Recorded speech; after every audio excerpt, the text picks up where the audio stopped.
Bom, gente, agora eu tô de volta, né, dando continuidade aí ao conteúdo da apostila, tá ok? Nós vamos falar sobre a importância dos jogos educacionais, bem como as demais atividades lúdicas no processo de ensinamento e desenvolvimento inicial das crianças, né?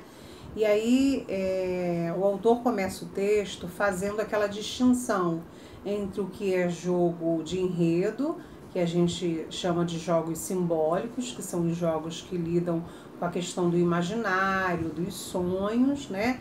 E temos aí os jogos de regra, que são aqueles, né, em idade escolar, que fazem uso, como o nome mesmo já está dizendo, de regras. Então, o simbólico não entra, né, nesse tipo de jogo, ok? Então, ele faz aí uma distinção disso, falando aí, voltando a falar sobre a questão do desenvolvimento cognitivo, dentre outras áreas, afetivo-social, né, dos quais a gente já citou aqui anteriormente. E agora a gente vai falar aí da visão do Vygotsky acerca dos jogos, tá, e da brincadeira. Primeiro ele começa dizendo que quando a criança está brincando, né, é como se ela tivesse a idade superior, né, à sua própria idade, né? E quando isso acontece, né, a criança vai incutir nesse movimento de brincar, né, todos os seus anseios, os seus sonhos, né, vai colocar em prática a sua imaginação.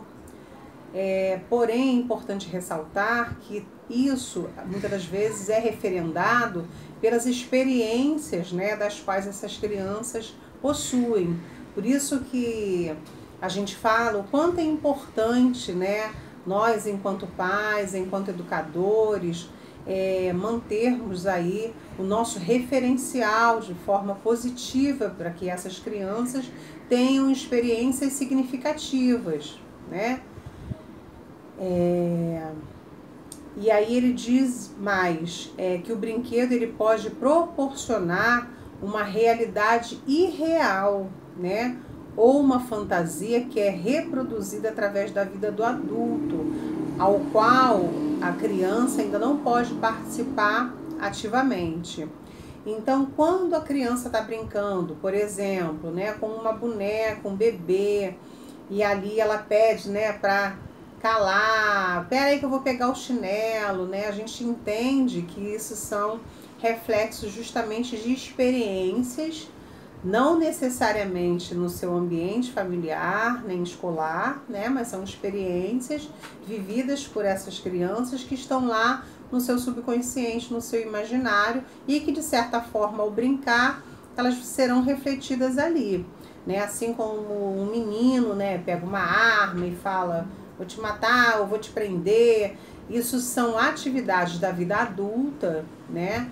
Na qual essa criança ainda não tem idade apropriada para tal, mas ela idealiza, né? E ela encara um personagem, ela não cria um personagem, eu quero dizer assim, ela desempenha um papel, tá? Ela desempenha um papel. Que na verdade, quando a criança está brincando, ela vai desempenhando papéis, né? E aí uma coisa que me chamou a atenção, ele fala aqui sobre que a aprendizagem precede, né, o desenvolvimento infantil. Ou seja, a criança aprende a todo momento, né? Porém, o desenvolvimento das suas habilidades, ele vai surgir de forma processual.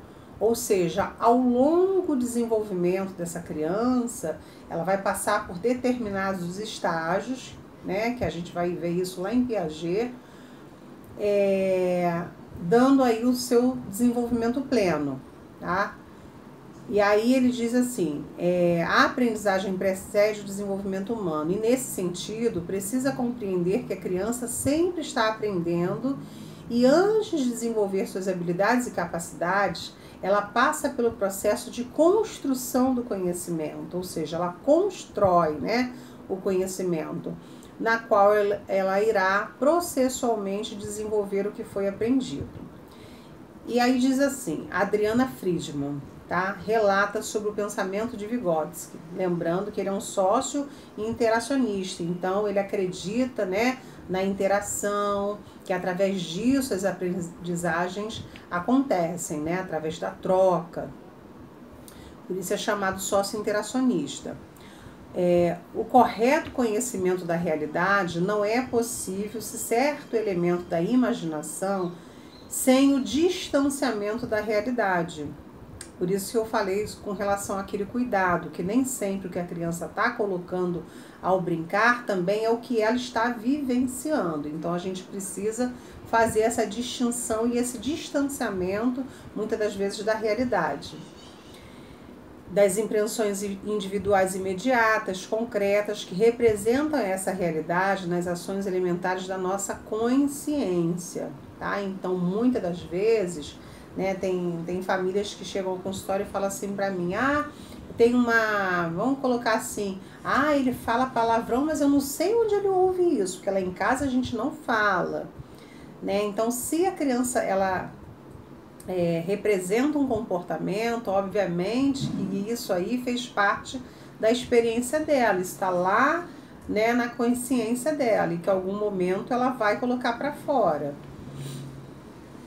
Aí, continuando aí, diz assim, é importante ressaltar que o conhecimento da realidade infantil não é de imediato advindo da experiência, né? Então, é como eu estou dizendo, não é uma coisa que de repente vem de uma experiência da criança naquele exato momento. Pode ser uma coisa que ela vivenciou em um determinado momento e que aquilo ali vai vir à tona num possível brincar.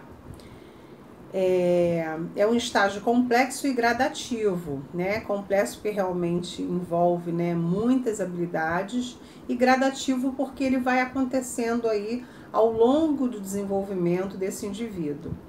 Porque para que esse conhecimento se consolide, vamos assim dizer, é como se precisasse ir encaixando, né, o desenvolvimento da criança. Então é importante que uma associação é necessário que a outra se complete, dessas referências, dessas experiências aí de vida que vão desencadear nesse brincar.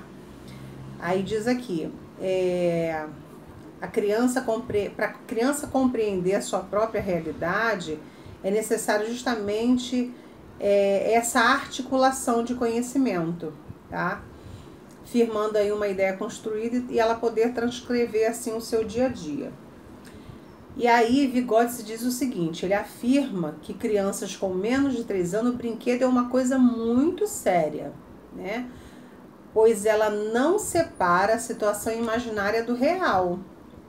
Então, até os 3 anos de idade, a criança não consegue fazer essa distinção do que é imaginário e do que é real. Por isso que esse brincar aí, esse brinquedo é uma coisa muito séria. Já na idade pré-escolar, o brincar ele torna-se uma forma de atividade mais limitada, que preenche um papel específico no seu desenvolvimento, tendo um significado diferente do que tem para uma criança de idade pré-escolar. E aí ele retoma a fala dizendo que a criança, né, ao menos de 3 anos não consegue separar essa realidade da imaginação, onde toda brincadeira se torna séria. Aí ele retoma, mas na idade escolar o desenvolvimento se torna significativo, pois cria uma relação entre o significado e a percepção visual, ou seja, o pensamento e a situação real da criança. Estou indo lá para a página 9, tá, gente? Esqueci de situar vocês. Eu iniciei na página 8 da nossa apostila e estou indo para a página 9, finalizando esse vídeo aí acerca de Vygotsky. No próximo a gente vai estar falando um pouquinho aí da teoria de Piaget com relação aos jogos e a brincadeira, tá? Mas vamos lá para a gente terminar aqui. Ao brincar, a criança assume papéis e aceita as regras próprias da brincadeira, executando imaginariamente tarefas para as quais ainda ela não está apta ou não se sente agradáveis na realidade. Então é como se esse brincar muitas das vezes também fosse uma fuga, né? Então, olha só, eu vou parar esse vídeo aqui, tá? Vocês deixem lá os comentários de vocês, as dúvidas. Espero mais uma vez e conto com a participação efetiva de vocês lá na nossa plataforma, tá bom? Esse vídeo foi um vídeo bem brevezinho, mas a gente vai dar continuidade aí agora falando de Piaget, ok? Um beijo e até já!